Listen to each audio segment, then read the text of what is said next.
Welcome to the Slop Farm. Enjoy the video. You begin by confirming you have a Microsoft account and picking the plan you need. Free works for basic use, paid adds more storage.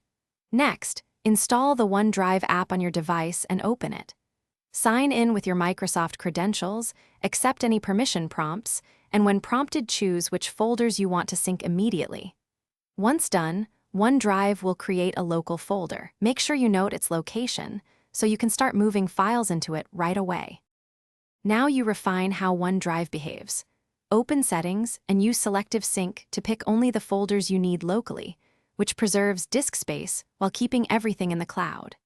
Then adjust bandwidth limits if you share a slow network and enable camera upload on mobile if you want photos backed up automatically. Also enable Office integration so Word, Excel, and PowerPoint files support real-time co-authoring and version history. These steps make sync predictable and collaboration smooth across devices. To finish, confirm your files display correctly on the desktop folder, the OneDrive web interface, and your mobile app so you know sync completed. Share files or folders by creating links or inviting people, and set appropriate permissions like view or edit and optional expiration dates for security. Finally, set up a backup of critical folders if needed.